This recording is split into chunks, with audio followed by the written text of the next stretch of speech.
ხულოში კურორტ ბეშუმის ტერიტორიაზე დაუსახლებელ პუნქტში ბუჩქნარში გვამი იპოვეს შემთხვევის შესახებ ხულოს რაიონულ სამმართველოს ადგილობრივებმა აცნობეს. ამჟამად გვამს ექსპერტიზა უტარდება, იგი სავარაუდოდ ქალს ეკუთვნის, რადგან ადგილზე აღმოჩენილ ნივთმტკიცებებს შორის მანდილოსნის აქსესუარებია ნაპოვნი.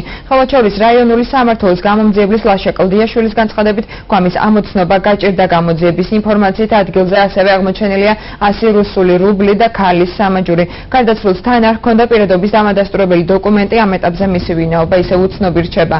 სამართალდამცავები ექსპერტიზის დასკვნას ელოდებიან იმისთვის, რომ სისხლის სამართლის საქმის კვალიფიკაცია განსაზღვრონ. წინასწარი დათვალიერების შედეგად გარდაცვლილს თავის არეში მიყენებული აქვს დაზიანება. ფაქტთან დაკავშირებით კვლევას ხულოს რაიონის სამმართველო აწარმოებს. ერთ-ერთი ვერსიით ნაპოვნი გარდაცვლილი უცხო ქვეყნის მოქალაქეა. სახელება აქვს შქერნალის ია.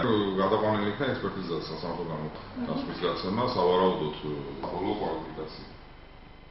ნანახი იქნა გვამი, რომელიც არის გახსნილ მდგომარეობაში, მისი ამოცნობა და დადგენა შეუძლებელი იყო, დათვალიერდა შემთხვევის ადგილი, გვამის დათვალიერება მოხდა ექსპერტის თანდასწრებით.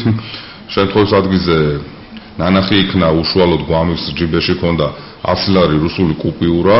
ხელზე ჰქონდა სამაჯური, რომელიც სავარაუდოდ უნდა იყოს მუსულმანური.